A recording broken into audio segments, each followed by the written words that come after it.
Hi all, hope you've had a blessed day today. Today I'd like to talk about Matthew chapter 19 verse 24.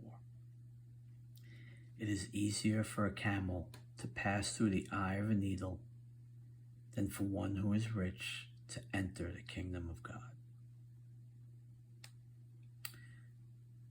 Now, Jesus used the camel as an example because it's such a huge creature. And if you know anything about needles or sewing, you know the eye is at the top of the needle. Very tiny, very small. It's sometimes it's difficult to put a piece of thread through it.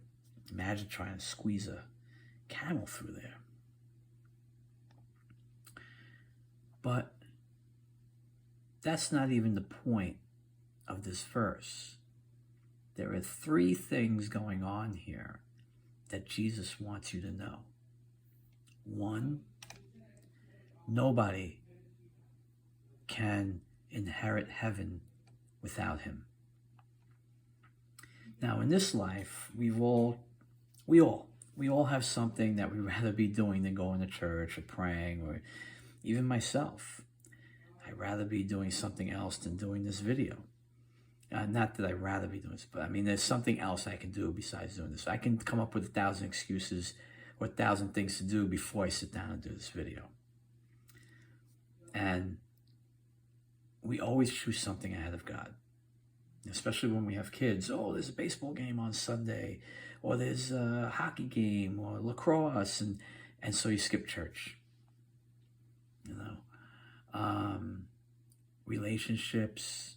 We fall in love with somebody and we put them ahead of God. Money, riches. Hey, I got a big fat bank account, and we put that ahead of God. Without Jesus,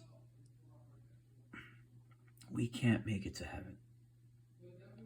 It doesn't matter how much money you have in the bank. It doesn't matter how big your house is.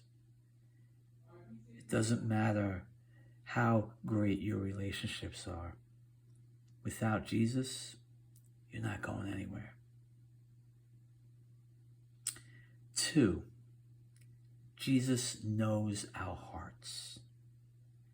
You can't fool Jesus. Many people have tried. You can't hide things from him. I'm almost sure that anybody who has money in the bank, or any type of money at all, they're kind to everyone. They put on that good face that, look at me, I'm giving to charity, I'm a good person. Sometimes these people are people pleasers.